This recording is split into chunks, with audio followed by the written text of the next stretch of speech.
Screw everybody, screw all of you, I hate technology. We are back, we're so back. We are so stinking back, boys and girls. Part 3 of doing our show on a beautiful Friday. Here is the folks, this was all one big ruse to make this a very, very feel-good Friday.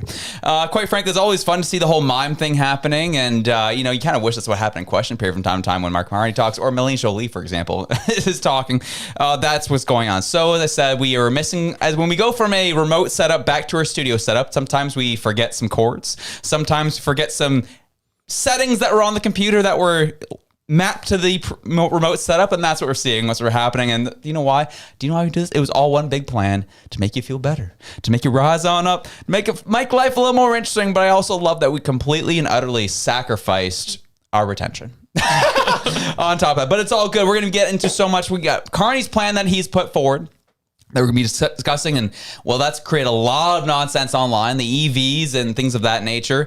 We'll be discussing Jamil Jivani's visit to DC and how the left is really upset about that, and actually it's putting Mark Carney in a bit of an interesting position of how he's going to navigate this.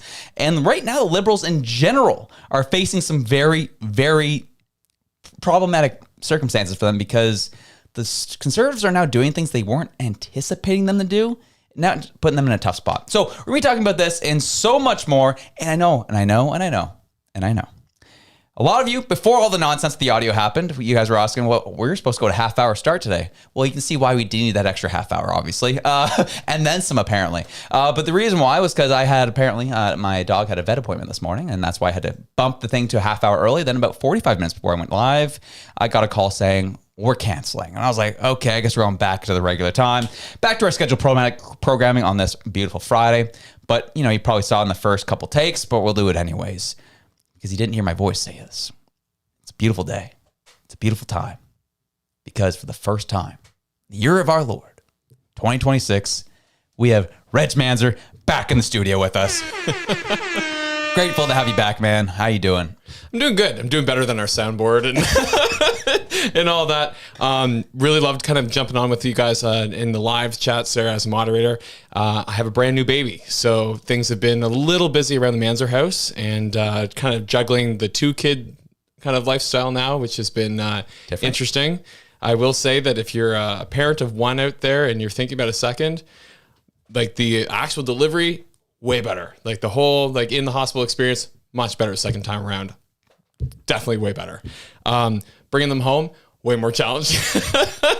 The other one gets jealous, but she's kind of gotten over that now, and she's like, I want to sing to the baby. Oh. I want to hold the baby. I want to play with the baby, and I'm like, okay, this is really awesome. This is good. So it's been we're doing good. I saw the fertility rates coming out about Canada. I was like, I'm doing my part, people. So everybody else catch up.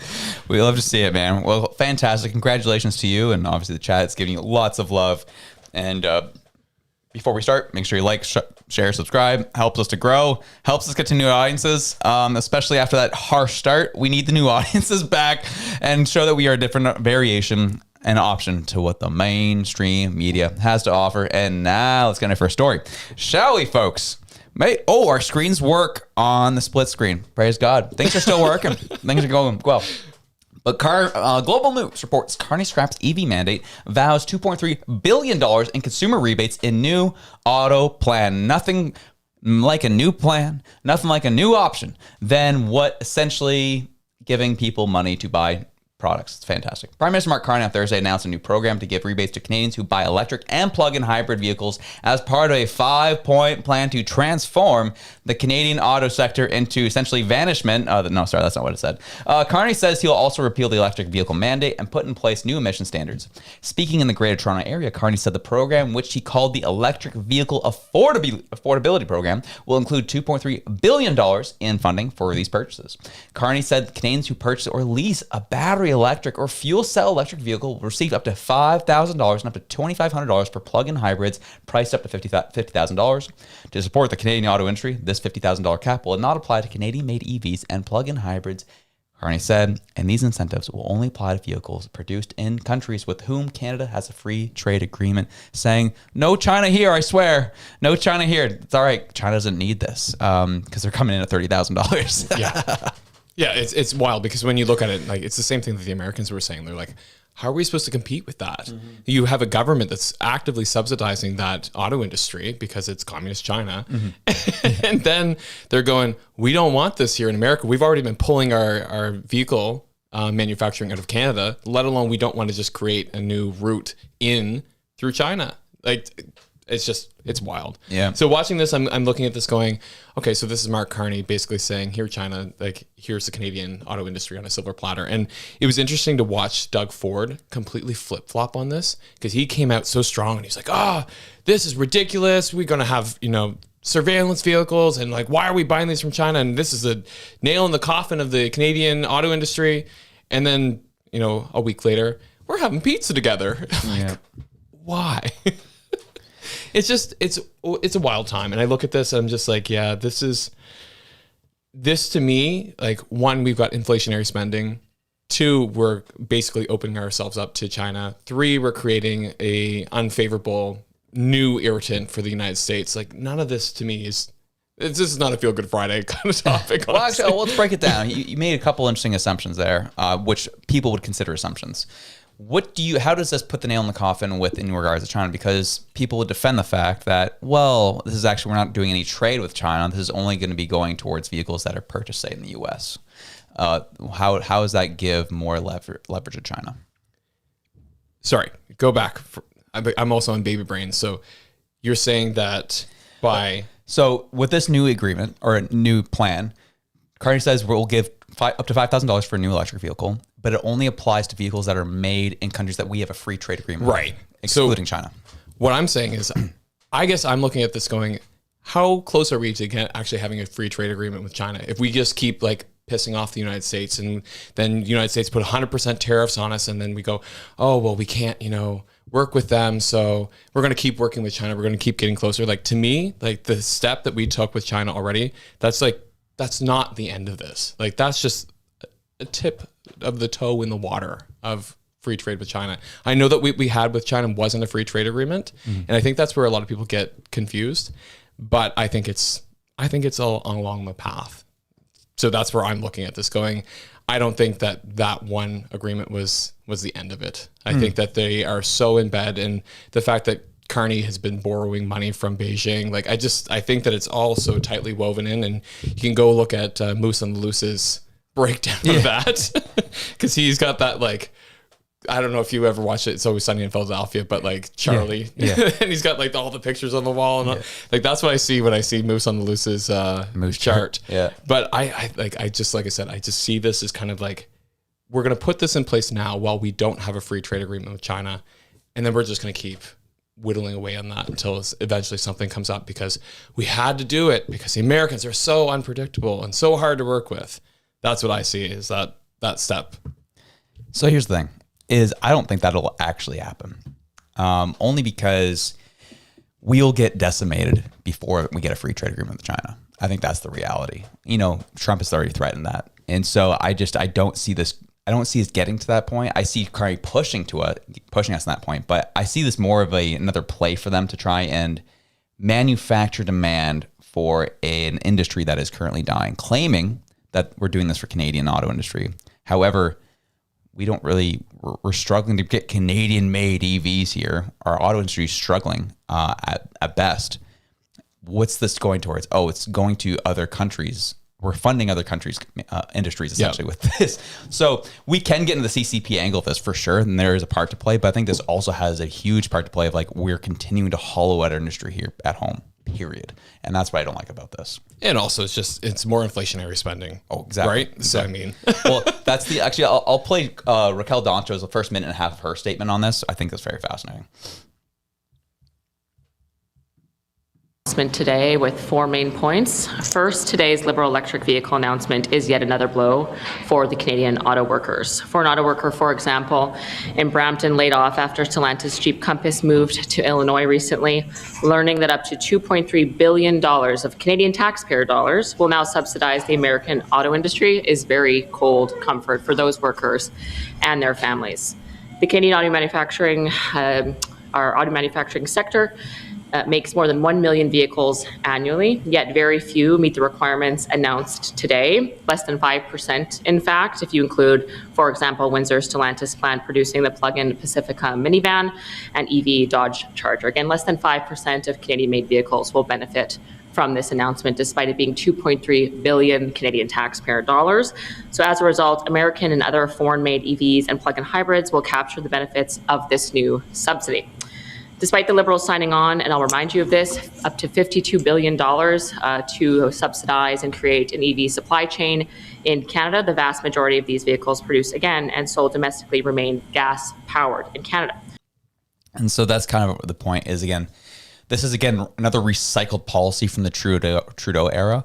I only know this because, well, I benefited from that policy in the Trudeau era. I got my $5,000 and was able to make it happen. But the thing that Poilievre brought up in question period yesterday, which is the exact policy he brought up during the election, was how about no HST on Canadian-made cars, period? That's the best incentive. Like, that's a huge chunk of cash, more than $5,000, I might add. And I think that is something to consider. And this is where I'm just like, yeah, it's another, hey, look at what we're doing for Canadian industry. But Raquel's numbers here are correct. It's only impacting a very small amount of our industry here. And it's just another play to create a demand for an industry that doesn't exist, that even those who own these companies or CEOs of these companies are saying, yeah, we're pulling back because the demand's not there. As soon as the government stops propping up the industry, all of a sudden people can't purchase anything. And then here comes China. So yeah. You know what? I want to get your take on like that actual policy that he put forward about the no HST on vehicles. Yeah. I personally don't think it's the win that they think it is. I think that it would actually be not a great policy. And I'll tell you why. I think that basically people are so stuck right now with affordability that even if you remove the HST on buying a new vehicle, I don't think that it would have the big rush to buy vehicles that they think it would. I think it would actually put people in more debt because they'd say, well, I have to take advantage of this HST break right now, so I'm going to go buy something that I can't afford, put it all on credit. And I think it would be disastrous. It's kind of like the same balance that you're looking at with home ownership, where it's like, if you make it a little bit cheaper, then people are going to indebt themselves a little bit more, but then people still need to drive, people still need to live. And so I think that they actually need to tackle the root causes of affordability, which they've put things out there for, but I don't know. I don't think that this is it. And when I saw that in question period, I was like, I don't know.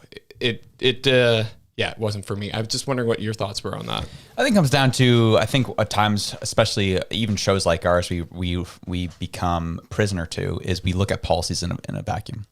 And I think right now, because of this is the moment of the day, of course, Poilievre's going to kind of bring that policy back into fruition. But I think it has to be married with other policies. And that is part of trying to bring things home as much as possible, try to short manufacturing here. It's always a long-term game, but I do understand, I do agree with your point, where it would likely lead to people getting more in debt because they're so frantic about trying to take advantage of a new program.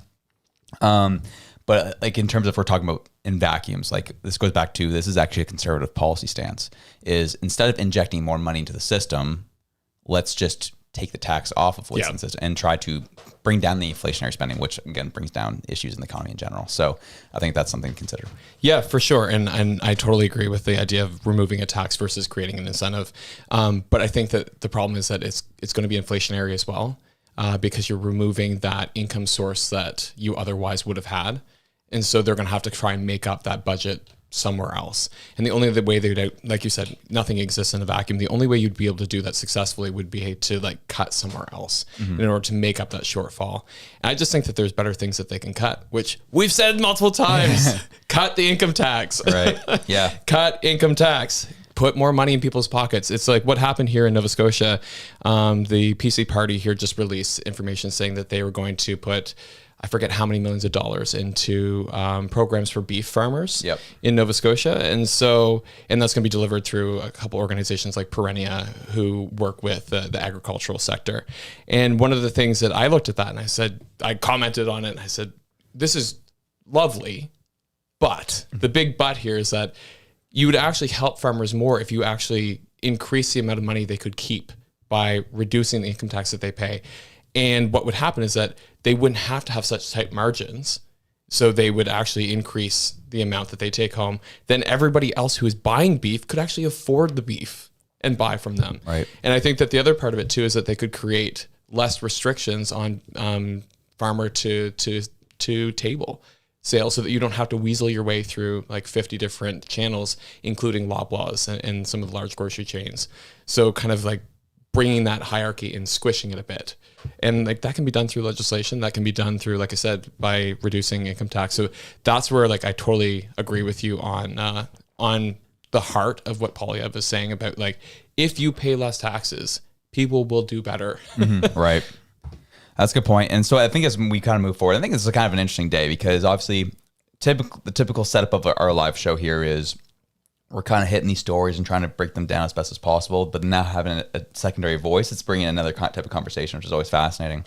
But as these things move on in Parliament, you had MP Vincent Ho going toe-to-toe with Melanie Joly. And he asked her a simple question. And, well, it was funny to see the reaction here. And I'm sure many of you have seen it already. I'm just catching up on the day.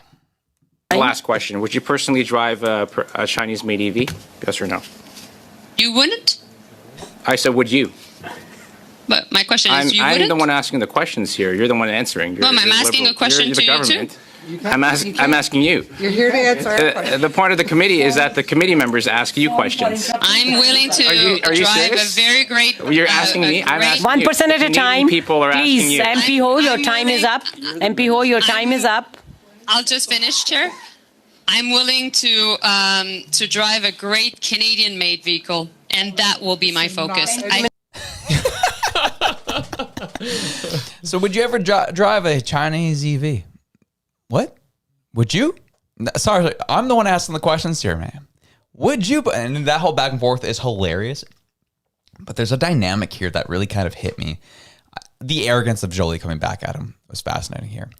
And then the dynamic that really hit me was the fact that, liberals don't like answering questions, period, especially because it puts them in a tough spot. Because when you're trying to cover up a lie, or at least trying to, obfuscate the stuff that you're really trying to do behind the scenes and trying to defend a terrible record, well, it's harder. It's harder to do that. But there's an additional element here that stuck out to me. We think about Vincent Ho, very fresh MP. And there's that element happening here where she's looking down on him like, how dare you, some junior MP, asking me questions like this? And that's why she flipped it on him. First off, she doesn't want to answer the questions, one. But then two, there's an arrogance level here saying, you don't belong in the same, you don't even belong, you shouldn't even be asking me questions right now. There should be, at the very minimum, a more senior level MP should be asking me questions, which shows you the level of arrogance in this Liberal Party. Consistently, like that's what I saw happen right here. Yeah.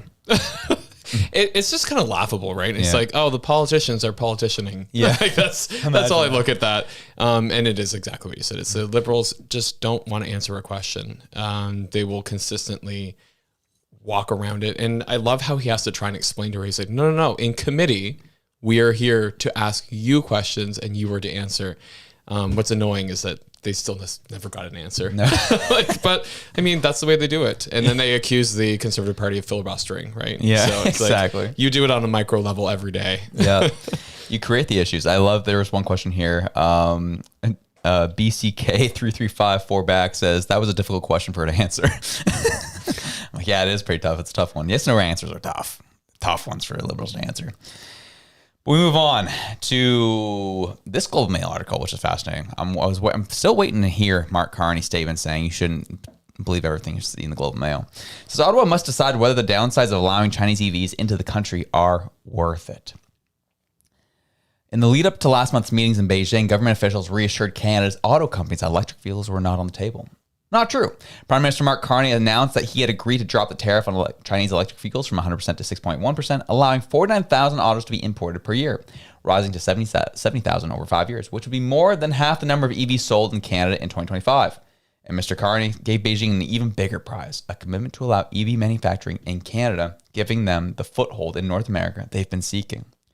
If the Canadian government had consulted with our auto companies, it would have learned about the challenges they would face in introducing Chinese EVs, beginning with national security. It is widely known that the software in EVs made in China send the data from the cameras, microphones, and location to China. Regular software fixes are made remotely from China. The contents of your phone can also be downloaded when it's charging in the car. Under Section 7 of China's National Intelligence Law, companies and individuals are required to spy for China if requested and keep that spying secret. Woo! Let's go. And this goes, I just found it so funny because when this was brought up, and you had the likes of Doug Ford, these Chinese spy vehicles, which I always hate when people say things like that because it makes it sound like crazy. There's a better way to say it, but he's not wrong. And many conservatives brought this up. It's like, this is what they do. Here we are, folks. And the liberals were just like, this is a conspiracy theory. You guys are nutcases. Of course they're not spy vehicles. What are you talking about? This is what I'm talking about. This is what I'm talking about right here. This is psychotic, dude. Yeah, and what's wild is like I had a conversation with an acquaintance of mine who is, was born in China and now lives in Canada, and his response to this was, "Well, the Americans spy too." He's like, nice. You think that Canada is like immune from spying? Like, I bet the Canadian government spies and America spies as well. So therefore, what's the difference? We should just let China spy. I was like, cool. What? But this is the mentality, and like because it went originally, it was like this isn't happening to like this is happening, but it's not so bad, and then it's everybody's doing it, so who cares? Yeah. It's like, no, let's not do that. Well, it reminds me of the video when I was doing the video with Unify Action on University Calgary, and ran into that one woman, and we talked about that where China's killed 4 Canadian nationals over the sake of drug-related crimes, which we don't know what those crimes actually were, but they're gone, disappeared, they're dead now. And the response was, "How do you know that? Have you been to China? Have you seen what's going on in China? How do you know that? China would never kill people. Why would they kill people?" I was like, whoa, what is happening here? It was just fascinating to come face to face with that and be like, wow. So yes, you are truly in the essence and definition, the essence of the term Chinese, Canadian.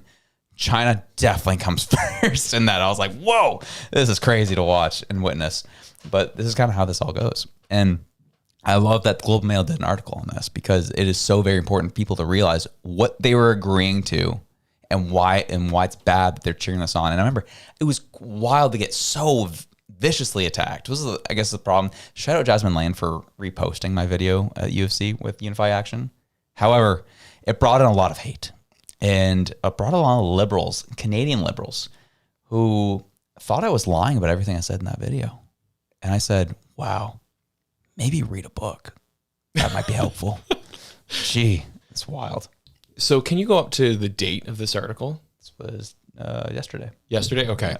So what I want to draw attention to here is the fact that the tone of the Globe and Mail now kind of setting it out that this is a bad idea.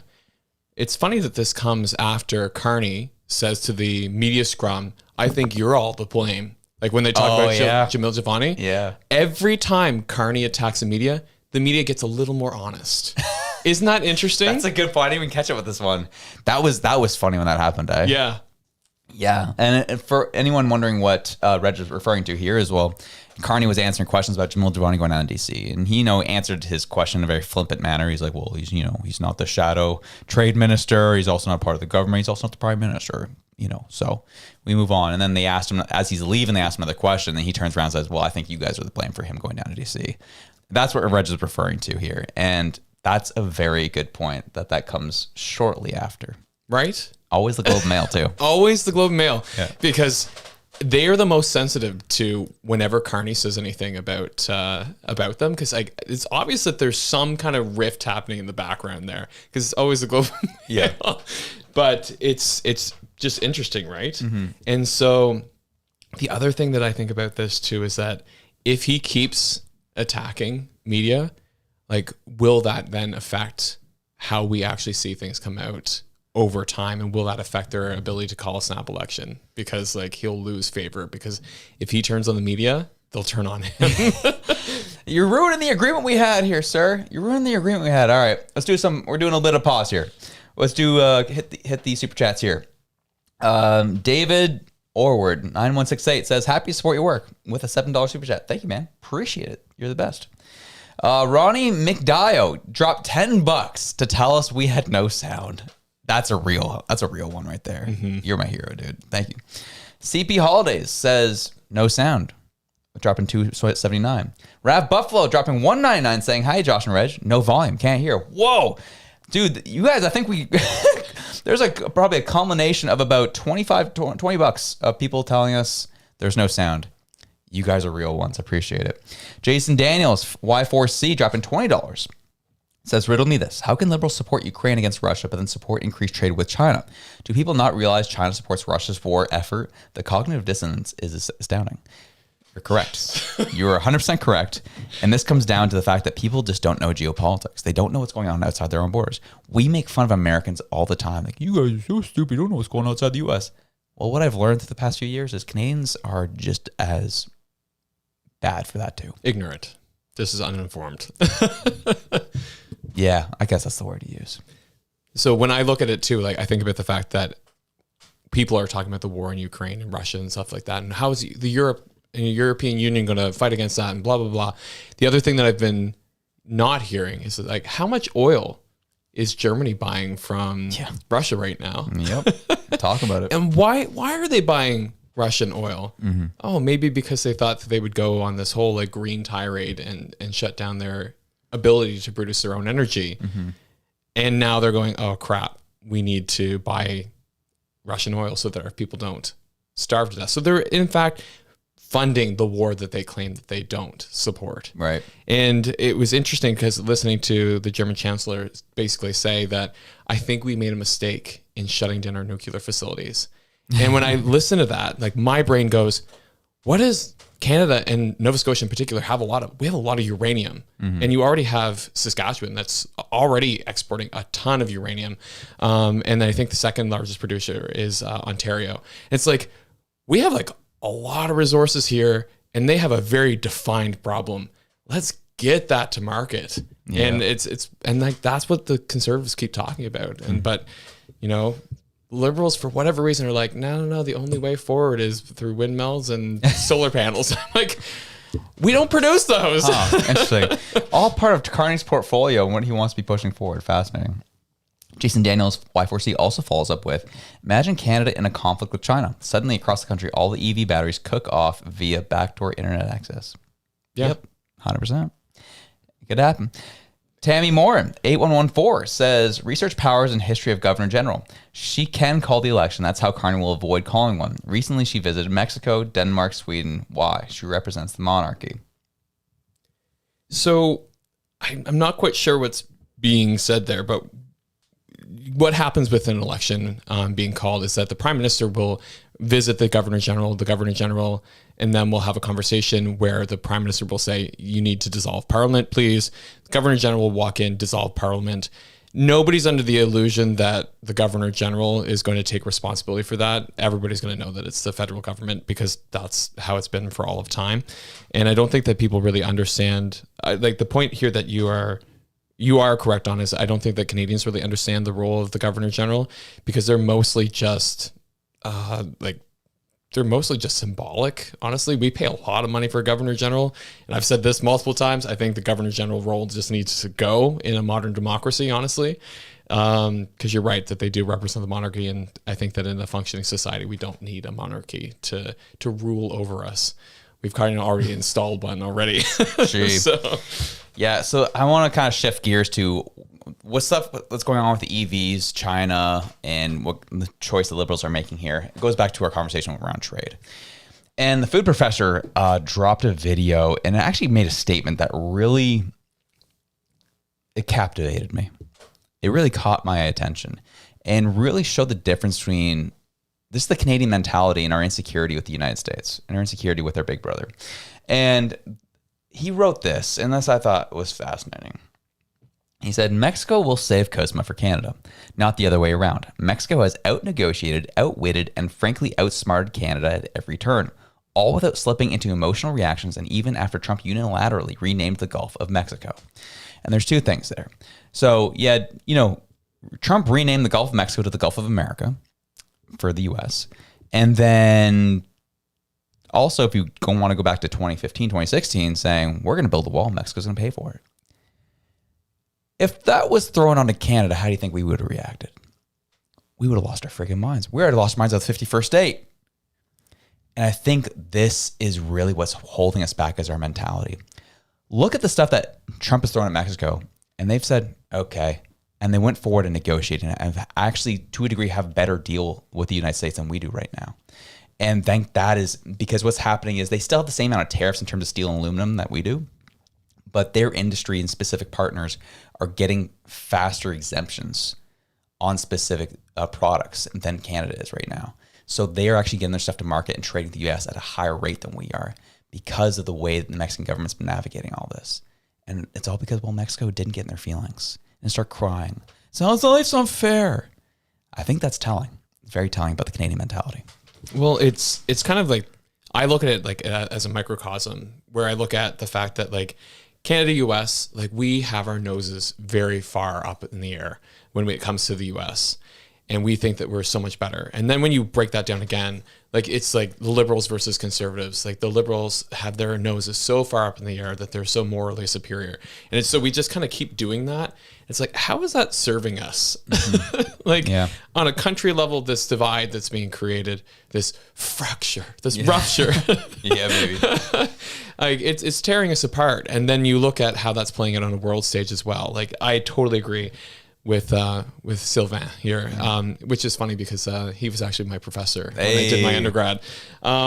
So yeah, I totally agree that we need to have a completely different strategy when it comes to dealing with the U.S. And I do think that we need to look at Mexico and other countries in the world as a model where they didn't lose their minds, didn't lose their cool, stayed calm, said, okay, we see you, we see what you're saying here.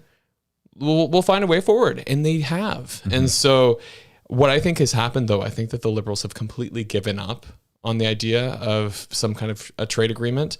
And I think that they're hoping that maybe they can get a majority government by the time that CUSMA is going to be negotiated so that it won't matter. Mm-hmm. So I think I would be apt to say that they'll call an election before CUSMA is negotiated because they're hoping that they can use this as a big scary issue, that they're going to just build off that whole Trump's unstable, we need to stabilize the country, we won't be able to argue CUSMA well because we will be dysfunctional, we need strength so that we can go argue that on behalf of our folks.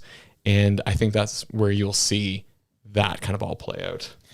For sure. And I think this comes down to Jivani's visit to the DC. Love it. So he gives an update yesterday, and this is what he had to say. Hello, Canada. I'm here in Washington, D.C., where I've been having some very productive, promising, and positive conversations with the White House, with the State Department, with senators representing border states that we do a lot of business with in Canada. And I got to tell you, I'm feeling hopeful and optimistic that we can get something really good done for Canadian workers and businesses. Might take some time, but I really believe that the doors are open here. Positive conversations are possible. I have made some jokes about the United States becoming Canada's 11th province. Americans don't seem that interested. They seem happy with their country, but I am really hoping that I can bring my insights and what I've learned here back to Ottawa, share them with Prime Minister Mark Carney and Minister Dominic LeBlanc. And this can be the beginning of a truly nonpartisan approach to working with the United States. This is not a partisan issue. It's not about liberals or conservatives. This is about Canadian workers and Canadian businesses and how we can make sure our economy is growing and our economy is thriving.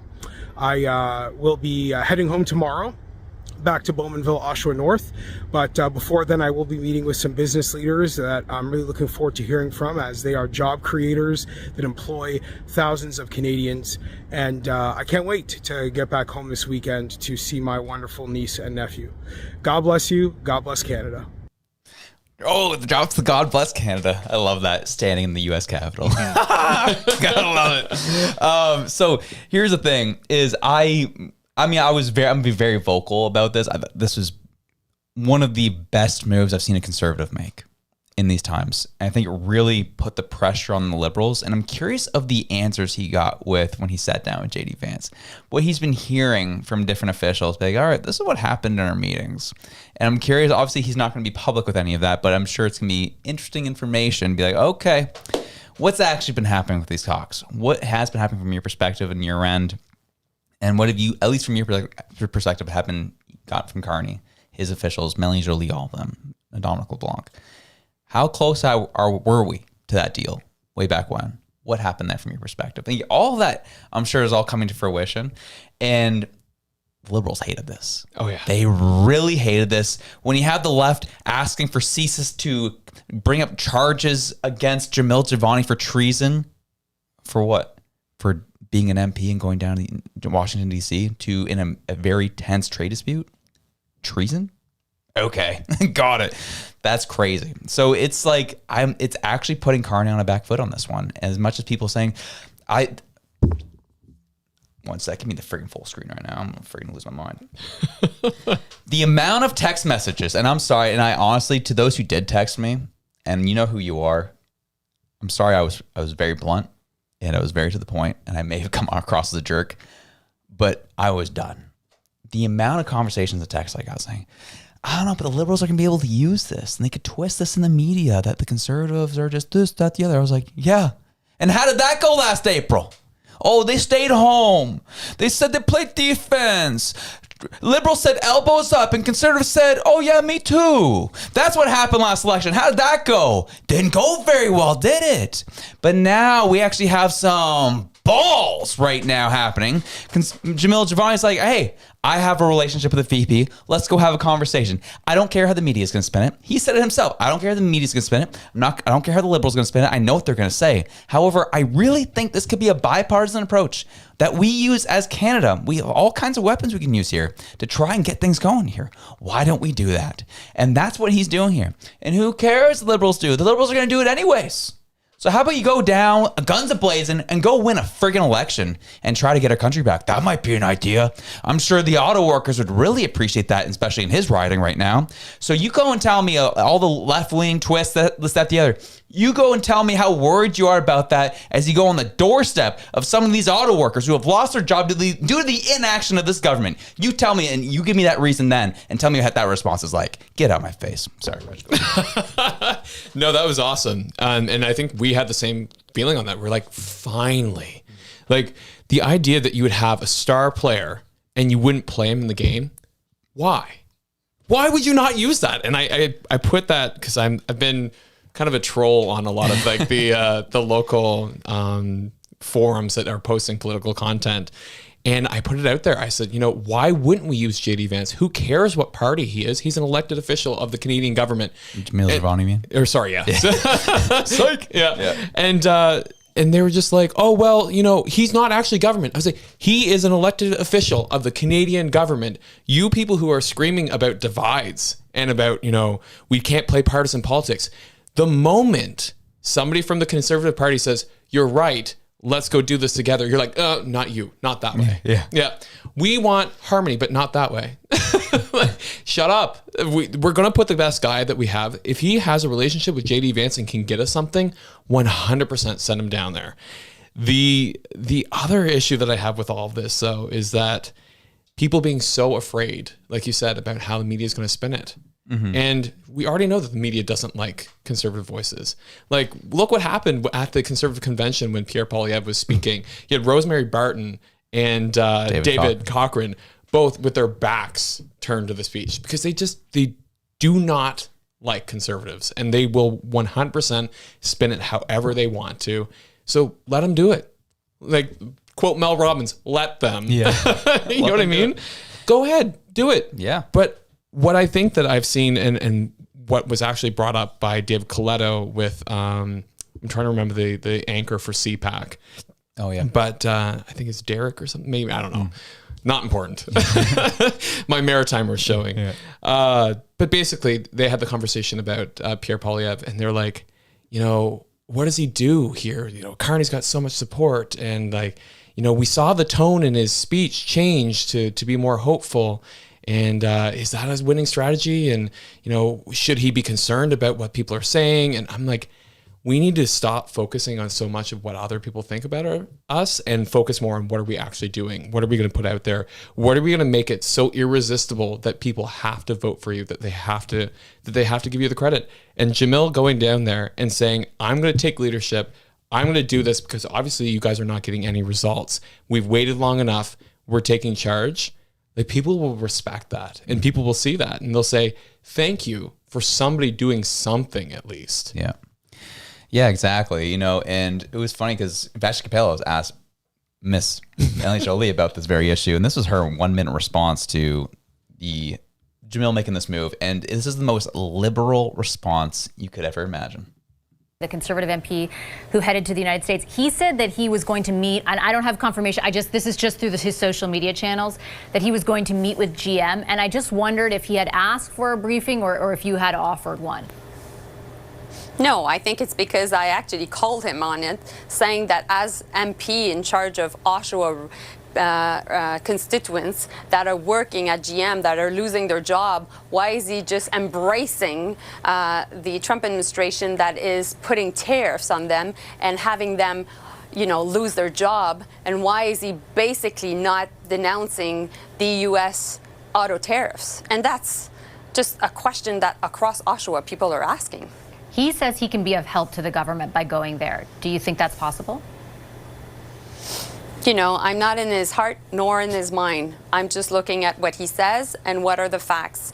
And until I actually said on television that he was not talking and denouncing the GM layoffs, he didn't talk about it. And now he's talking about it. So I think, basically it talks for itself. It talked for itself. I actually had I think I'll pull it up here. I commented on this on my social media, and I think I had it here. Maybe did I retweet it or did I just comment it? No, I did. So this is what I said. I said, we've tried your strategy of denouncing tariffs, and we haven't seen an improvement. Why would you want Jivani to do the exact same thing you've been doing? Isn't it time for a new perspective? Why hate him for that? That's kind of how I feel. You've been denouncing tariffs and saying, oh, woe is me. I'm so woe. Why is tariffs so hard? Why do I have to do my job? You've been so sad about it lately. And what's that done for us? Nothing. So how about we send somebody who can do something? But of course, you're going to be pouty because it makes you look bad because, quite frankly, you suck as a politician. And now here we are, someone's coming into the fray who might also expose the rot of you and your lack of inaction. I'd be scared too. I'd be mad at him as well. I just love her being like, he needs to denounce this. Yeah. Like, I don't care what he does and doesn't denounce. I want to actually see something move. I want to see some action. I want to see something move forward. Denounce all you want. I don't give a crap. It's the classic Michael Scott. I declare bankruptcy. Just you saying it doesn't change it. Well, it's crazy. Yeah, it's wild. So yeah, it's like this whole thing is really popping off, and Reg is getting the eye of or Reg's eye is on the chat right now. Actually, we're popping right now too. I know. I'm just loving. It says Navan Carpenter says, "Wow, she's about as sharp as a bag of marbles, isn't she?" I love that. That's so good. Yeah, we'll catch up with some super chats here. Here we go. Vince of New Scotland says, pro climate change elites need an EV plane mandate. They tried that in Great Britain. They did. Like that. You laugh, but that's something that they were actually trying. Jeez. So here we go. Proud Grammy dropping $10 on the show says, I think Carney thinks he can get away with saying rude things to MSM because he pays him. Glad to see you, Reg. Thanks, Proud Grammy. Glad to see you here as well. Yeah, well, that's the thing, right? Is that when you own the media, you can get away with being rude to them, right? Mm-hmm. And so they know that, so they're not going to push as hard. Yeah. He has to be really egregious for them to kind of like put him back in his place. Yeah. So it's this weird power dynamic of like, I'm paying you to say what I want, but we are also keeping you in power by controlling the narrative. So it's like, if he gets a little bit spicy, they'll be a little bit more truthful to kind of put him back in his place and kind of put him on his heels. And it's just that balance of like, how arrogant is Carney that he will feel that he can keep pushing on mainstream media, because it's that tension, right? Well, we love the tension, man. Soon as Soul Silver says, Canadians have stage 4 TDS, so it's foundational. Oh man. So again, in these chats, what's really interesting is seeing who has the TDS. And like my big thing is like, as a researcher, I'm always interested in like those nuances. And so when you look at who is actually exhibiting the TDS, it's almost always an older, unfortunately, sorry, Grammy, it's always older ladies, like, or older gentlemen that are on there that are just like so worried. And I think it's because they're the most susceptible to the media influence, and the media has like, kicked this up so much that, and I don't blame them as much as I probably did in the past, because I blame our media for this. And it's like, I was talking to my grandparents the other day. They were telling me, they're like, there's this new like $1,000 a week rebate that we can get, as older folks. Like, I saw a video of Mark Carney saying it, and I was like, what? I was like, my ear is very close to the ground on politics. I was like, there's nothing that's been mentioned about this. They're like, well, we were watching a YouTube video and it popped up as an advertisement. I was like, gee. Oh no. And what it was is AI generated content. Of course. And they're believing it, right? Yeah. So if you have some bad actors out there, like basically creating AI generated content that's negative to the conservatives or positive to the liberals, they're believing these things, right? So, and because they've never grown up with the amount of technology that we have. So I think that group of people is very susceptible to this whole Trump derangement syndrome that you're talking about. So yeah, it's unfortunate. And I think the best thing we can do is try and, like, with love and care, talk to that group of people and be like, listen, it's not what's happening here. Totally.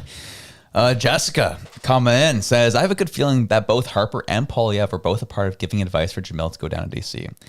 I think it was more, I don't know if it was necessarily advice. I think it was more like, go. Yeah. Approval. You can go. It's time. And now's the time. Go. I think, especially now that Steve Outhouse is a part of the mix too. That's what I was thinking. Yeah. Like, I think Steve is like, yeah, it's time. Like, let's get her done. I like, this is like part of the Feel Good Friday that I'm really excited about, is that I think that he is going to be fundamentally different than what the previous, his predecessor was, Jenny Byrne. I think that he is actually going to help that party really achieve gains in the middle, because he's going to set free that party to do what it does best, and that's get results. Yeah. Couldn't agree more. Couldn't agree more. Jessica also said, go to your Discord. I just posted a funny video that you should show in your stream right now. Oh, baby. You know what? Because you said so. I'm going to screen this first because you make me nervous. I don't know. I hope it's not overly crazy. Which chat was it in? Let's go. Let's check it out here. General chat. Where are we at here, folks? Jessica, we're not seeing it, girl. Where'd you put it? It's in the general chat. General chat. Nope. Missing it here. Crowdfunded. I swear, if you put in crowdfunded news, Jessica, you're cut. You did. You're cut. You're cut. Oh, yeah, it's funny. It's funny you bring up that video because that's actually my notes. So I will be showing that later. Thank you, Jessica. Really appreciate it. That will be coming. Dope. I know. Here we go. But sorry, Cole Hogan brought up a very interesting situation about all this. And this is the fact that, so he's a conservative strand, just to keep that in mind. But if you remember, House Speaker Mr. McKinnon made that huge thing like, oh, the conservatives are always in the way, and if they want to work with us, this, that, the other. And Cole Hogan was like, I was kind of surprised by that, and said this, bringing his quote out of what he did with the Hill Times. It says, conservative strategist Cole Hogan told the Hill Times he was surprised by McKinnon's comments and got the impression the Liberals weren't prepared for a scenario in which the Conservatives decided to cooperate. They really don't seem to like it, Hogan said, adding that if the Liberals are trying to paint the opposition as obstructionists but start rejecting their help, it undercuts their whole argument. Yup. And what's interesting too is like, this is what the Liberals did so well in the last election. Mm-hmm. You can hate them or not, but they were very good at this, where they basically said, oh, the big thing that you're running on about carbon taxes, we're just going to cut that. Yeah. And they completely stole their strategy from underneath them. This is exactly what the Conservative Party is doing now. They're like, you're saying we're not going to work with you? Well, look, we're working with you. So we're going to take that. And I think it's thrown the Liberal Party for a loop. Yeah. Because you could tell that was all their comms over Christmas coming into this was like, they're never going to work with us. So this is going to be our strategy. We're going to paint them as the worst ever. We'll hit the TDS. We'll hit that the Conservatives are never working with us. Then boom, we get our majority.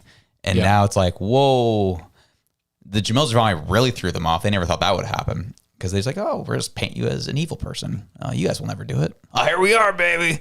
Now what are you going to do? And the liberal, you can tell in their messaging and all their interviews, they just seem off.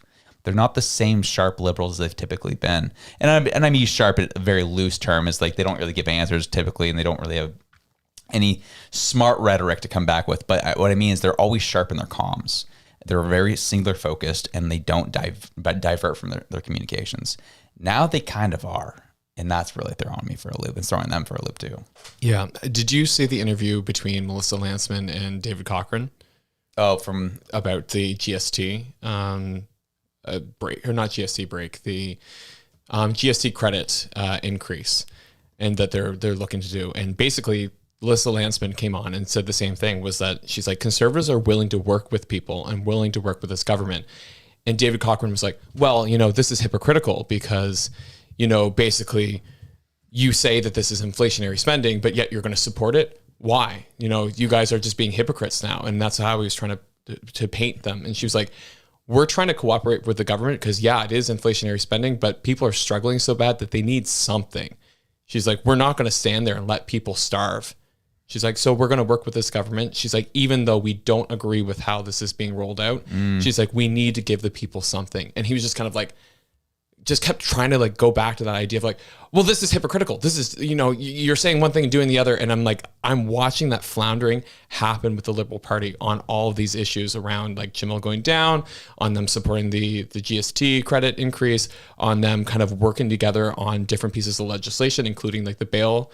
Like, even when you looked at those two comments coming out of like the Prime Minister and out of Pierre Poilievre on their meeting. Yeah. Like there was one, I told you, I was like, there's one line that was just like, don't do this. Yeah. That Pierre Poilievre had put in around basically saying like, being disappointed. I was disappointed in their deficit spending. We're like, we know that. Yeah. You don't need to say that. We know that. Right. But like the rest of it, so super strong, really pleased with how that came out. And it just makes this government look like fools. And they can't then use that as their primary reason for calling an election. Yeah. So they're going to have to go back to Trump is bad. Yep. Yep. And it'll be wild to see it all transpire.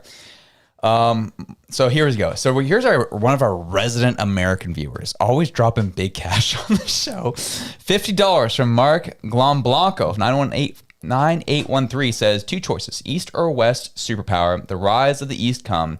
Key military ranking details. Global position, ranked 24th, similar to Argentina and Algeria. In 2026, dropping slightly from 27th in 2024. Yeah, I think we're getting the gist of what you're saying is like, yeah, it's either you're going to choose US or you're going to be choosing China. Which one do you want? Well, yeah, I mean... Here comes the money. Here we go. Money talk. Here comes the money. Money. Sorry, go on. I just, watching the lives, I love when you do that because you're like, yes. But basically, yeah, we are stuck between two superpowers, right? Mm-hmm. And we can either look at this and go, we can join with the culturally, opposed country that has actively been influencing our elections in a negative way, or we can go the country that has been our friend and ally, which we have family with. Like I have family in Boston. Nova Scotia constantly sends a tree down there. We just signed a deal with Massachusetts on like energy. Like this is the part that's really annoying. It's like people don't realize how integrated we are. Like we consume their content. They consume our content. We're a family in North America. And you know what? Sometimes families have a crazy uncle that they argue with, but that doesn't mean you throw out the whole relationship. I look at this as like the people who like disown their parents because they said something that they didn't like, give me a break. Like we don't need to run to China. Yeah, agreed. OJ Man Studios says, unfortunately, the younger generation also falls for TDS. My two siblings, 27 and 25, have it. They don't watch mainstream media either. Mostly left-leaning content creators. Also nice to see you back, Reg. Yes, was that what you're saying? I don't think you were necessarily saying that it was only the boomers who fell for it, but they are more susceptible to it. They are more susceptible. Because, So and unfortunately, like when you look at social media, it is them that are dominating that TDS kind of space. And like I said, it's because they're more susceptible because they don't have kind of like the experience growing up with all the tools that are out there with the internet. Their propaganda looked very different than our propaganda nowadays. Right. So we would probably be very bad at spotting their propaganda that they grew up with and were familiar with, and vice versa. And it's true. Like we do have folks in the younger generation. I have a whole group of people that I work with. Yeah, we do. And I think part of that too comes from the fact that there are so many folks that are working in government industries. I'm one of them that basically are reliant on a government paycheck. So if you criticize the government, that there's a very real risk that you could lose your paycheck, you lose your house, you lose your way of life. So there's a vested interest in making sure that the status quo stays the same, so that we don't run the risk of losing all these jobs. And I actually had a really awesome conversation with the folks at the Fraser Institute recently, and they were basically looking at Atlantic Canada's prosperity, and they were saying that the challenge in Atlantic Canada is that we have 60% of our workforce comes from government-funded entities. Right. And they said a healthy economy sits around 30%. So we've doubled that. And so then when you think about that in the perspective of like voting and things like that, and it's like, why does Atlantic Canada always vote, in favor of the government? It's because 60% of us are collecting a government paycheck. If we disrupt that status quo, we could potentially lose our homes. And so I think it's that fear that keeps people in that kind of situation. I feel you, brother. Here we go. Moom Mama says, I help libs by deleting YouTube Trump hate history. Awesome. Cool. Bueno Kitty 3497 dropped 555. And then it got deleted by Jessica. Don't do that. Repost that. Even if it was bad, it's okay. We will judge ourselves on that one. Sorry.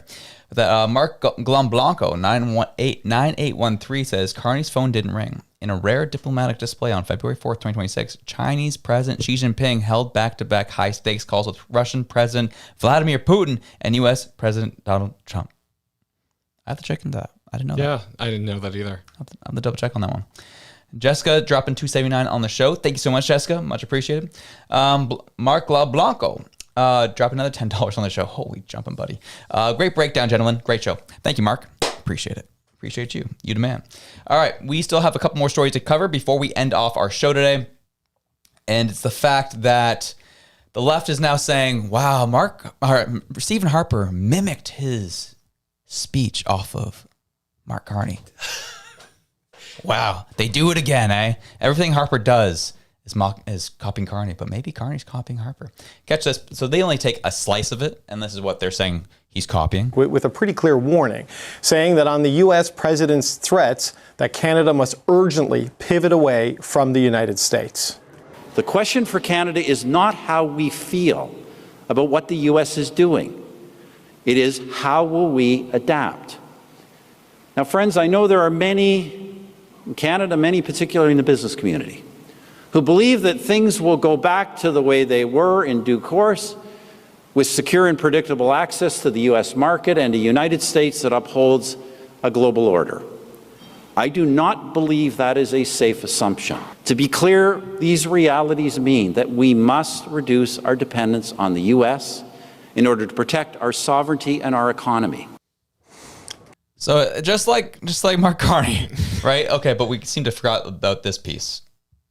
But we must do so, also clearly understanding that by all the critical measures of international relations, America will still remain our principal partner in the world. Our national conversation must be mature enough to acknowledge that many of the difficulties we now face as a country cannot be blamed on Donald Trump. In too many cases, they stem from bad decisions by our own government. Boom. But wait, we're going to leave that part out, are we? We're going to leave that part out? Holy smokes. Can we be adults at some points here, liberals? That'd be nice. I'd appreciate it. Yeah, well, it's exactly what I said 2 seconds ago about people dependent on government money. CBC is government-funded media. So, of course, they're going to leave that out, right? Because it doesn't support the narrative that they're trying to craft. Yeah. So, yeah. Allah. Hilarious. Alas, here we are, baby. Yeah, it's that like I really appreciated Harper hitting that because that confused me. If I'm being honest, I was very confused by that statement because of what he said the day before or a couple of days prior with Chrétien and they're on stage together. I was like, he took a very similar approach that we've been hearing from the liberals, saying, well, we're got to battle against the, what the threats are from the United States and, our sovereignty, this, that, the other. And I was like, man, I really didn't like hearing that. Why? Like, why? And then he comes up with the speech and says the exact opposite the next day. And I was like, what's happening right now? I was talking to a friend of mine about this. And one of their theories was the fact that like maybe he just didn't want to make too many waves on that stage at that present time. Who knows? But I was like, it was weird. I didn't know why it was the flip flop for me, but yeah. Yeah, the thing though that I look back at Harper's time, like he was very much an advocate for putting all your eggs in one basket is not the way to go. Yeah. And so that to me is what I kind of took from the discussion with Chrétien was basically this idea that, we can't solely rely on one person. And then when you look at like the things that he tried to do that just recently was put in place, the natural gas terminal in BC, that was his brainchild because his idea was that we're going to get more product to extra markets, external markets, because on one hand, like it diversifies your trade, so it reduces the risk that you're exposed to. But on the other hand, it's also bringing in extra money from outside folks, because if we tap out the United States, which I don't think we'll ever get to a point where we, fully expend that trade relationship. But even if like, for whatever reason we said we've gotten the maximum amount of money that we can possibly extract out of the United States, we have other avenues that way. Yeah. And so I looked at Stephen Harper as somebody who basically was trying to put safeguards in place. And then when you heard the second speech, like that kind of like clarification, I wonder if that clarification came from backlash that he heard from the first speech, right? Where they're like, why did you say that? And then he has to clarify saying like, they still are going to be our largest trading partner, but at the same time, make sure you're not relying all on one person, or one entity, I should say. I couldn't agree more. And that's the thing I liked from the speech was like, let's just call it for what it is, man. Like, stop blaming Trump and one person for all your problems. It starts here at home, and we've made some horrendous decisions here at home. And I'm like, yeah, thank you. It's all. It's just, it comes from a perspective of, I guess, just call me conservative. Like this point where that is traditionally how I view life. When something happens to me or someone does something, there's times I get frustrated when someone like hurts me, but there's also times where I'm like, okay, how could I avoid that situation? What could I have done to kind of maneuver and, strategize around that so I wasn't in that position in the first place? That's just taking accountability and trying to reflect on the situation so you can better yourself. That's not happening on the liberal side of the aisle. It's always a victim mentality. It's like, oh, look what they did to us. I'm like, how can we maneuver? How can we strategize? How can we change things for ourselves instead of just sitting and wallow in pity? Well, it's like the principles of stoicism, right? It's reflection and then also kind of acknowledgement, like you said, of responsibility. And I think that we see fundamentally the difference between like the liberal kind of like background and the conservative background is that the liberals are very much focused on like what is being done to me, and then the conservatives like what can I do outside to the world. And it's kind of like that weird change of what am I going to take responsibility for, and like how do I respond to what's happening, versus like these people are bad and therefore they are the problem. It's like no, it's quoting Taylor Swift there. Yep, it's a good point. And there's couple last things I want to mention here that I think was just something to keep in mind. Cole Hogan, we shared his tweet earlier. He gets on CPAC to discuss what we're starting to see, and that you mentioned earlier, Reg. Carney's running out of things to run on. So this is what you can expect here moving forward. Once again, I agree with Marcy here. I think that they need to demonstrate some real wins, put some wins on display on the foreign level and on the domestic level before they go back to an election. Because if Mark Carney and the Liberals were to go back to the electorate right now, what do they have to show for it? They need some solid wins that they can point to and say, look, let us finish the job. We need another mandate. We need a majority. But what could they base that off of right now? So I really do think that they need to have some more substantive policy wins in order to do that, regardless of some polling that is undeniably in their favor.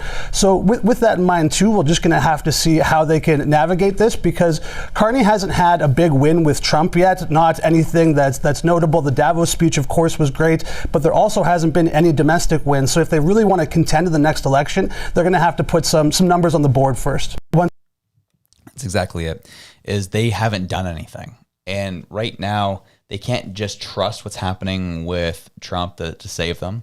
They don't have any wins, and they've done nothing. I think that's something to really keep in mind, and I do appreciate it. It's like, yeah, they're doing well in some polls right now. Obviously, after the Davos stuff, huge. But that will wear off, and the reality is going to be setting in for a lot of people, and that's gonna be tough for the Liberals to contend with if they don't figure something out soon. Yeah, and what I find interesting too is that I did a linguistic analysis of both Carney's speech and then Pierre's most recent speech, and then previous speeches of Pierre Poilievre. Yeah. And I wish I would have brought that data for you all to see, because this is the nerdy things that I do with information. And when you look at negative terms and positive terms, Carney's speech, they both sit around 45 to 55, so 55% positive, 45% negative. Both the most recent Pierre Poilievre speech and Carney's speech in Davos. And I think that's why you're seeing people go, oh, that was the best speech ever. And then people who follow Pierre Poilievre going, well, that was his best speech ever. It's that shift in terms. But what's interesting to note though is that, so Pierre Poilievre's previous speech has been linguistically more negative previously. It's become more hopeful. But Carney's messaging has gone from being more hopeful to more negative. It's and it wasn't even that hopeful to begin with. Yeah, right? But it's interesting because I did the comparison of key terms that you would associate with negative. So things like his fracture or division or dangerous or all these rupture. Yeah, all these terms that he's using contrasted with building and resilience and hope and things like that. And you're seeing this kind of shift in his speeches. And at the same time, you're seeing Pierre Poilievre completely shift the other way, where it is more about we can do this. We've got this. Regardless of if the world burns down around us, we're going to make it. We're going to do it. We're going to do it together. And which is such a different tone shift between the two leaders. So I think that they're going to have to try and push Trump scary, because they don't have anything, like you said, to run on as far as hope goes, because they've been a year in office and nothing has been done. No. Nothing has been done. And the few things that they have gotten, like this deal with China, and this odd arrangement with Saudi Arabia that we know nothing about. It's look, we got to deal with them. What is the deal? What are the details of said deal? What did we promise? What are we supposedly getting? Well, there's money coming. For what? Nobody gives out free billions of dollars. I'm sorry. Especially not the Saudis. Yeah. So all these things that they are now holding up as this is the things that we've done. They're not material, and people are smart enough to see that. So they're going to have to keep running on the idea of Trump and what is happening in America. And if they run on that, I don't know if that will actually save them as much as they think, because the Canadian public is tired of the negative rhetoric. They've told us that in spades. And then if you've got Carney now trying to build off of that fear and that negativity, I think it's just people are burnt out by it. And I don't think it's going to work for them. So hope is coming, right? Hope's coming. Hope is coming. Yeah, sweet. So I think I'll just say this, and then we'll go into the super chats here. Just again, to debunk anything from the left saying, Harper was copying Mark Carney. Let's just take this from 2005, shall we? What about the United States, the country the Prime Minister doesn't see? Well, he travels all around the world, changing his tune daily on missile defense, trying to assemble some kind of G20 organization. He ignores the G2. the largest economic relationship in the history of the world, the relationship between the United States of America and Canada. We will not always be able to piggyback. We will not always be able to piggyback on the United States. In fact, our free trade efforts have stalled. We see across the country disputes and obstacles to free trade rising, whether it's lobsters in Yarmouth or flowers in the Niagara Peninsula, or of course disputes with agriculture and softwood lumber that have only become worse. The United States has its own challenges on fiscal and trade deficits, and without new emphasis on strengthening our relationship, we can be sure that the resolution of these problems is more likely to harm Canada than to help us. There you go. Wow. Boom. Got him. So, sorry, you had anything to say? No. Okay. I just agree with him. Right. And this is the part where he said in his speech, under the Conservative government, that the middle class was the richest middle class in the world. And we've fallen so far from grace. I don't think that it's impossible to get back there. I think that it's going to take a lot of work to get back there. And I think it's going to be a lot of coming to Jesus moments where we can't sustain what we've done. We have to do something differently. But I think that that's exciting as well. And I think that when I listened to Harper there speaking about, the lobsters in Nova Scotia and the flowers in the Niagara region and the disputes that we have, that, we can move past that. And I think to me, that's the feel good Friday for me, is that there is a possibility of doing that again. Yeah. And the last thing too, I meant to share earlier was Andrew Scheer was talking about, it was, I forgot who, maybe it was CTV, I can't remember. They were asking him about Conservatives being obstructionist. And he said, I understand that. However, they have done nothing. I was like, well, you guys got in the way. It's like, well, against what we wanted, we allowed them, we actually helped them pass Bill C-5. And since then, still nothing's been done. And we said that it was a bad bill, but we said we would agree with it in order to get things moving, and nothing has moved. So we've been helping, and they still haven't done anything. And I was like, I totally forgot about Bill C-5. Yes, 100%. I remember how mad I was about that. And yes, and here we are, still nothing done using Bill C-5. Yeah, and I think that C-5, I have a thought about that. I don't know if it was totally benign that we'll give C-5, a cent because we need to get things built. I do think that that's the core of it. But I also think that they, as the government in waiting, are going, we got Bill C-5 in there. Right. When we get in power, we can actually move crap, and we can move it quick because we gave C-5 to the government. Right. So if and when that government changes, they're able to use all the legislation that they put in place. And I think that's what the Liberals don't Liberal voters don't kind of understand, is that all these bills that take away the legislative oversight that we built into our democracy to give power to the current government, all that power then shifts when the government shifts. It doesn't go away. You've given those rights and you've created precedents and you've created bills. Yeah. So everything that you do not like that you are now supporting for your current guy gets to move to the other guy. So yeah, good luck. I think it's hilarious. Well, it kind of reminds me of Tim Pool got in some hot water recently because he was talking about how he supports what ICE has been doing and trying to, deport people and all of that. And he was called a bootlicker. And he says, I'm not licking the boot. I am the boot. I voted for this. And I was like, oh, gee. But that's what hit. That is the quote that hits me as you bring that up. It's like, yeah, you guys voted for this for the past 10 years. That will switch over. And all the bills that your guy passed is probably going to get utilized against you. And we're going to hear you cry about it. And that's where, unfortunately, for guys like me who have tried to have principled stances, I'm probably going to disagree with them using a lot of those bills. Yeah. And powers. Well, that's the thing, right? Is that we in our democracy have created safeguards on purpose for a good reason. Removing those, creating a dictatorship out of an elected government is never a good thing. No. Please no. So that's not ideal. And the hope for a benevolent dictator is not what we're looking for. So I think that when the Conservatives get into power, that the job of the Conservative voters who put them in power is to basically hold them to account and say, listen, we've given you the mandate and the right to rule, put some of these safeguards back in place, remove some of these bills that have been a mess. Yeah. And, act actually in your, not in your interest, because that will show integrity to Canadians. 100%. We're going to finish off the last few super chats here, and we'll end our day off since it took us 20 minutes to figure out the audio.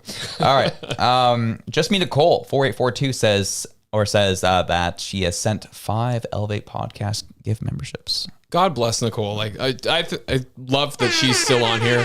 She's been an OG from the very beginning. Thank you so much for being a part of the show, Just Me Nicole. Absolutely. The Carvaka Podcast, Kushal Mehra, saying this. Carney is set to visit India in March. Can we expect this current administration to not get pressurized by the anti-India Khalistani lobby in Ottawa? We need more trade, as PM Harper says we need to move away from the USA. Here's the thing about that is funny enough, Kushal is going to be really mad at me for this. Funny enough, I'm less concerned about the Khalistani pressure from Ottawa right now, and I'm more interested in the pressure that's been put on Carney because of the deal U.S. did with India. That has got my attention far more at this point. Because, there was contention with the U.S. and India for a while.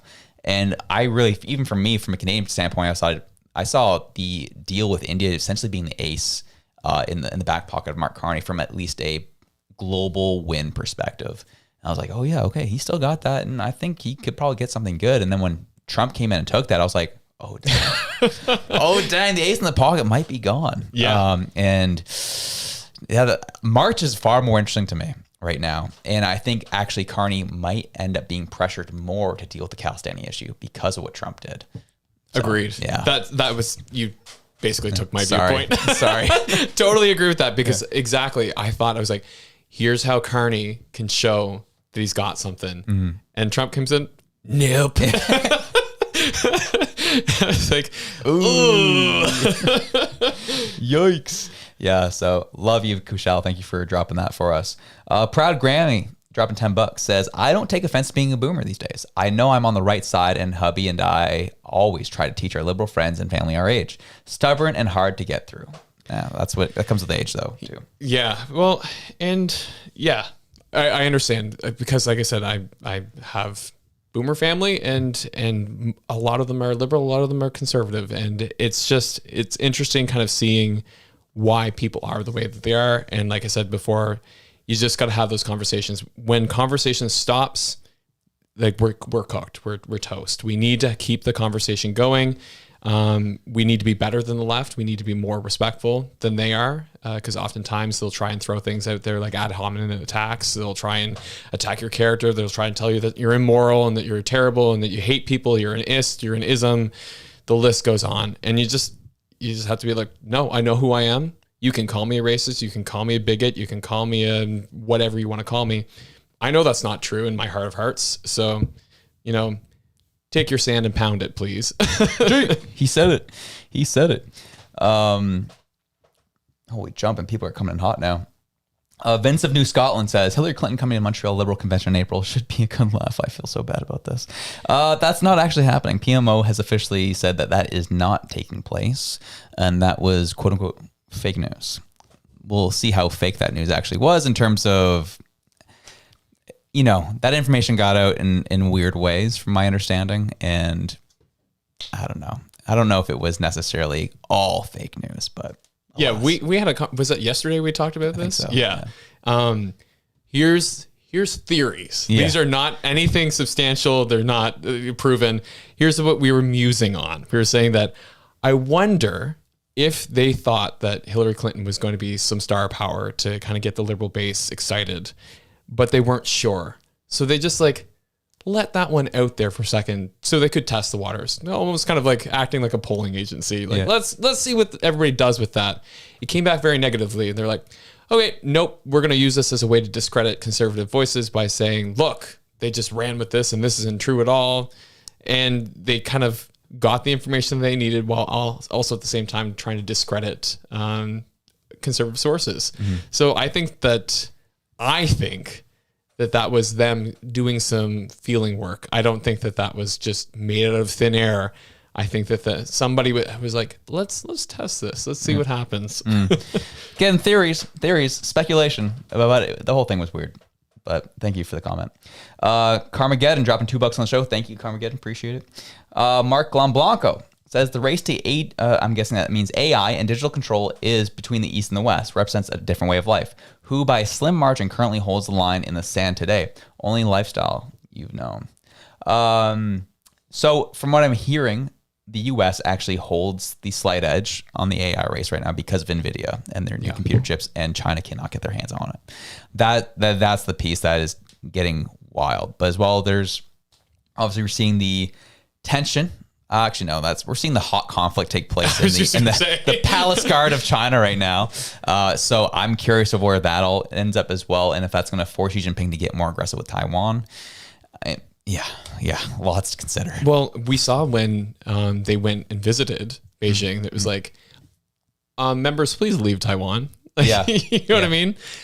Interesting. Like, why? Yeah. Why did that need to happen? Yeah. So, and I think you're totally right. I think that part of the strategy of the U.S. with chips and with manufacturing of digital products has been bringing that back to American soil so that they can win the AI race, because that is the new arms race. I mean, if you plug AI into any kind of missile defense system, any kind of, facial recognition software, like the amount of targeting that you can do at such a precision level it's going to be wild. It's terrifying. You won't even have to eliminate somebody. You just might, wipe out their entire life savings and destroy their employment history, or like, you know what I mean? There's ways to economically attack people that you want to basically remove, or plant some incriminating fake evidence that then they lose all credibility in the public eye. Like there's so many ways that you can be devious, and AI is really, really scarily good at that. They have to win that AI war in order to maintain dominance. So 100%. Couldn't agree more. The smutty truth. I still can't get over that. That's a wild handle. How are you guys feeling about the Candace Owens stuff and Candace Owens is taking up? And how do you think Canada is connected with Baal and Satanism? Well, here's the thing. I tuned out of Candace Owens after the yellow, or the whatever it was, the warplanes that were circling Erica Kirk's plane. I kind of tuned out after that one, if I'm being honest. So don't know. Yeah, I feel like I liked Candace Owens, but then she kind of like went off the deep end when Charlie Kirk passed away. I was like, was she the only, like was he the only thing keeping her sane? I don't know, but like something like went off there. So I don't know. It's people have different musings on it. I have the frig, man. It's one of those things where from people I've also heard just know that she's really intelligent, really smart, and she may also just know what she's doing, where it's like she's feasting right now, because now she has a cross-pollination of both sides of the aisle right now, united on hate for Israel. Right. So there also could be like, let's keep stringing this along for the cash money, because it did feel weird to me. Now this is, now I'm getting into tough territory, people who support Candace Owens. It felt weird to me that she was running ads talking about Charlie Kirk's death. Yeah. That really didn't sit well with me. Same. Yeah. And that's what I said. Like, I think she went off the rails a bit when he passed away. I was like, or I shouldn't even say passed away, when he was assassinated. Yeah. So I don't know. I don't know what's going on there, but we got some good Canadian conservative voices here. Yeah. So shout out ourselves, and also to like all the other Canadian creators too. Like we got Jasmine here, we got Moose on the Loose, we got some good people here. So don't need to listen to Candace Owens. Yeah, you got it right here. You got Jasmine Land. Yeah, I've been enjoying it. It's been a fun time. Last one here. Oh, sorry, second last one here. Boy 180 says, "I'm behind you, but Josh going on people to." Oh, sorry, I'm behind you, Josh. People going on talking smack about Jamil. Oh, baby. Ha, ha, ha. 100% with you. Conservatives need to stop being afraid. Dang. Agreed. Straight. Yep. I feel that, brother. Carmageddon 9136 says, the communists won't win a conventional war with democracies. They have to corrupt from the inside. So far, it's working in Canada and the USA. Well, yeah, it has to be very, unassuming. Dressed in like, don't you care that everyone gets the same treatment? Wouldn't you, don't you care about your fellow person? That's how it always gets dressed up, and now here we are, right? Well, remember I told you the story of like sitting with one of the boards that I volunteer with, and they were talking about food insecurity, and they were talking about people going hungry. Very real, very challenging issue, and something I care about. The problem is they were like, okay, well, we have these grocery stores that are basically cannibalizing this industry and taking all the resources and all the wealth and leaving people hungry. Yeah. I was like, okay. And they're like, so what we need is government-run grocery stores. I was like, no. so hear me out. No. That's what we need. And I was like, how did that work out for the USSR? And they're like, what? I was Did that happen once? How did that go when we had, state-run grocery stores in, the USSR? And they're like, oh, well, we would do it differently here. I was like, no, that's the lie of communism every single time. It sounds lovely, but there's so many bad assumptions. There's assumptions around like everybody's going to have the same level of input. Everybody's going to have the same level of output. Everybody is, on the same playing field as far as like natural gifts, intelligence, resources. It's like, it's so wrong. Well, I think that the reason why communism fails, well, there's plenty of reasons, but one consistent reason is because it tries to take the human spirit and jam it into being a robot.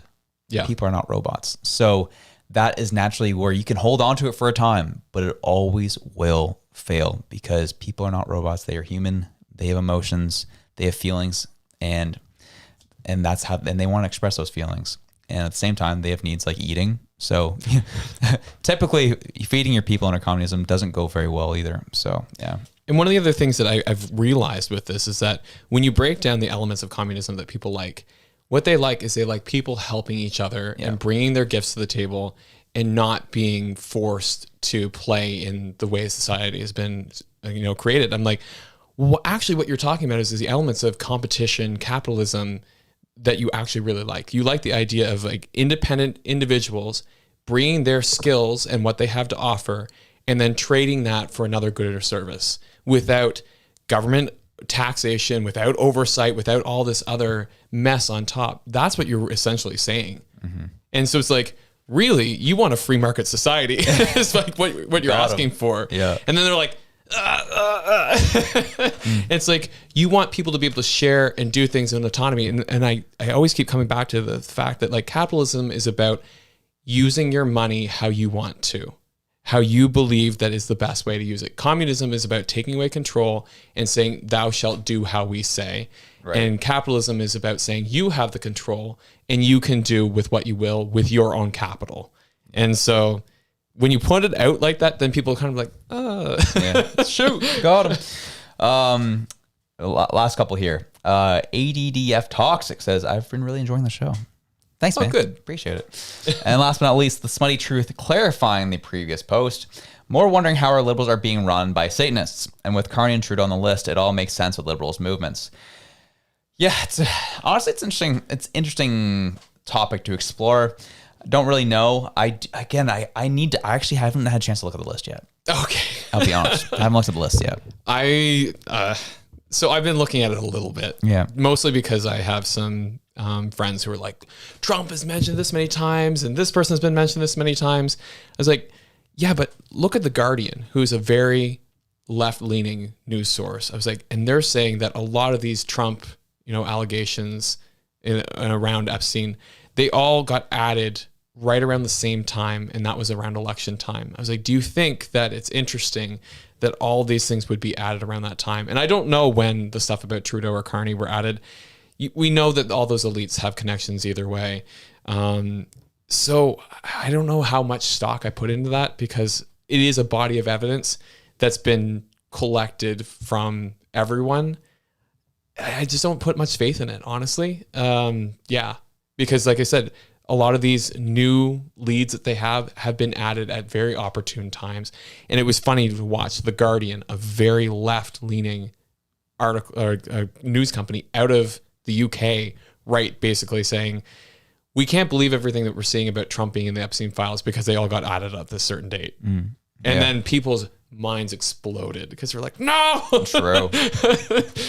So I don't know. I don't know how much Carney and Trudeau are involved in that. I think I'd rather focus on what is Carney doing right now, and what are the things that Carney actually has solid evidence of doing, like helping Brookfield avoid paying taxes in Canada, and the fact that he is so heavily compromised by his conflicts of interest. Like, those are the things that I'm going to focus on right now. I think the Epstein thing is just kind of like a distraction from what's actually meaningfully going to change our economy and going to impact people in our country. Yeah. All right, so here's the thing. So Soul Silver had a message deleted by accident. Soul Silver, could you just put that message into the general chat and we'll treat that as the super chat? I want to make sure your message gets out. So that would be great. I don't know what's happening with all these messages getting deleted as super chats. We'll deal with that later. But yeah, Soul Silver, put your message into the general chat. We'll make sure to read it out. But otherwise, yeah, that's the show, folks. That's the show. I had something to share actually, in regards to the situation with the nonsense that happened at the convention with my brain's mush now. The group photo? The group photo, not that was attached to it, but no, it was more so the vote on the policy motion, or the motion. I don't know what the official word is called at this point. About allowing parents to allow their kids to have gender affirming talk, and so how that got voted down. And so I actually had some things to say about that, brought some information, got some more clarity on it, and I'll be sharing that later today. It was supposed to be today, but the news was so slammed today. I had to do something else. Soul Silver, still nothing. Dang. Oh, I hope they didn't leave. I think he probably did. He got beat to sleep on Silver. That's rough. Unfortunate. So it is what it is. I'll leave it there. And you guys have been fantastic. So whatever you're doing, whether you be at work, taking care of 2 kids now, or going to the gym on your lunch hour, whatever you're doing, wherever you are, we love you. We're out. Peace.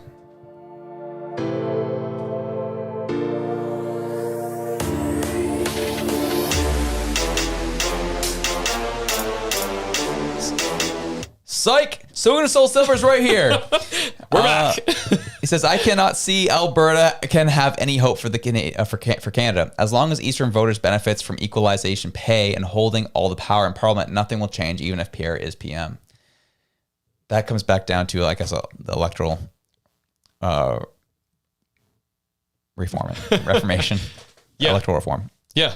Totally. And I think that Danielle Smith has actually been kind of pushing on that, especially with the judges. I don't know if you saw that, but basically saying that we're not going to keep funding the judiciary system that is being imposed on us by Ottawa. Yeah. They said we want to have say in the selection of judges. Like Quebec does. Yeah, like Quebec does. And they've been pushing back on that. I think that she is single-handedly one of the best leaders in the country right now. Yeah. And I think that she's very smart around that. I think that if she can work with Pierre Poilievre to get a lot of these irritants removed from Alberta and really kind of open up Alberta's capacity to send oil east-west and possibly north with a port in Churchill, I think that she will probably, like, with help from the Conservative Party, but almost single-handedly keep that province in the country. And if they keep attacking her and then keep ignoring her and not, doing what she's asking, she will probably take the country or take Alberta out of the country. Yeah, because she's not stupid. Yeah, she knows what's up. She knows what's up.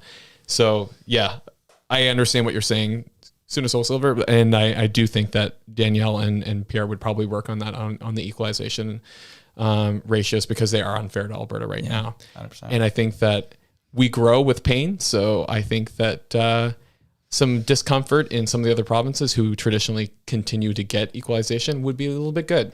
So yeah, couldn't agree more, sir. Couldn't agree more. We'll end it right there. Have yourselves a good one. We're out.